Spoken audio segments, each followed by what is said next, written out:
joining the Klan, and he went back to prison a few years later for assault with intent to murder 2 black men with a shotgun. Right?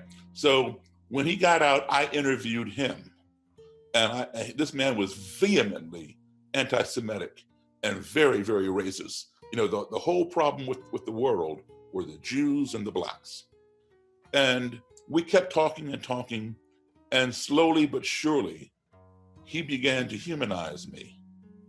And because it's hard to hate somebody when you're sitting right there in front of them and they're speaking the same language and they're seeing that you want the same things for your family that they want for their family.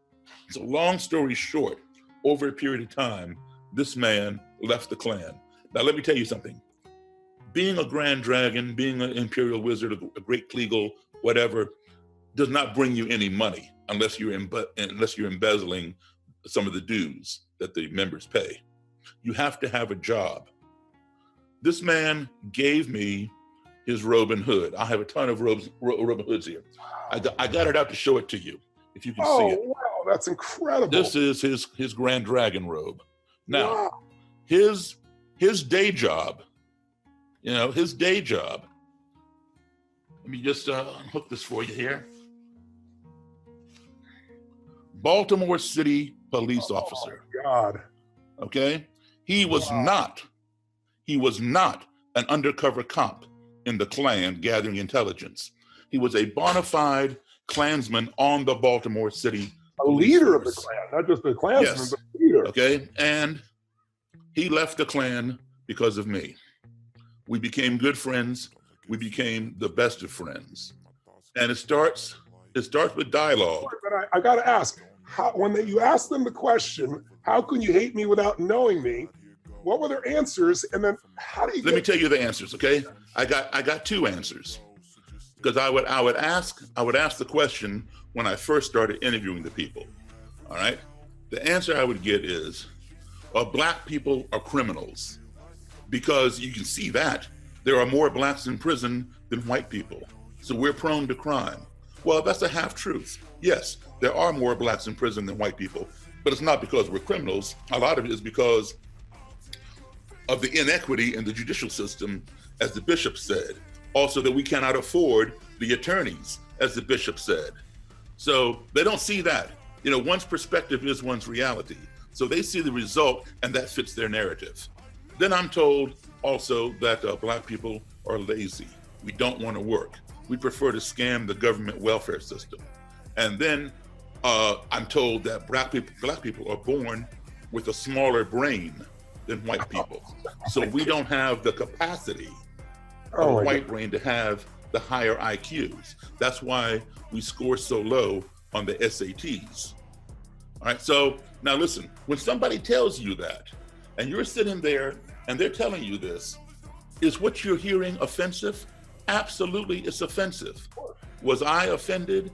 Absolutely not. And why was I not offended by that? Because it did not apply to me. All right, how could I let this man who just met me 5-10 minutes ago, and all he sees is this, the color of my skin, make that assumption about me? Why should I be offended by a lie? That's the problem. Most people want to fight when they hear something like that. Reach across the table and smack somebody for saying that. I let him get it all out. And then these people, they would reciprocate. Once you let them get out whatever it is they got to get out, you got to know who you are. You have that confidence in knowing who you are and not let somebody else define who you are. You have to have that your own self-esteem. All right. Yes. So that way it doesn't bother you. So once he got it all out, they would reciprocate and allow me to speak. I said, look, I don't have a criminal record. I've never been on welfare. I've never measured my brain size, but I'm sure it's the same size as anybody else's. And then they, of course, they want to change the subject. But one of the things that happened, and this was a teaching moment, it would become a learning moment later. This was with another Imperial Wizard. We were sitting in the room having this conversation, and there, we were just talking, and he had an armed bodyguard with him, which is called a Nighthawk, and in Klan terminology. This guy was wearing military camouflage, the red circle, white cross, blood drop patch right here. The initials KKK on this side, said Knights of the Ku Klux Klan embroidered on his cap. So he's standing guard to the guy's right across the table from me in this motel room. And we're just talking, agreeing on some things, disagreeing on others. And in the middle of our conversation, there was a very short, very fast noise, like a shh, just that quick. And I jumped up off out of my chair. I hit the table, and I just knew that this man had made this noise, and I felt that my life was threatened.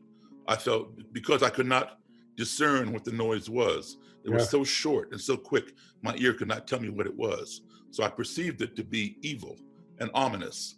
And I knew that he made it by process of elimination. I didn't make it, so he had to have made it.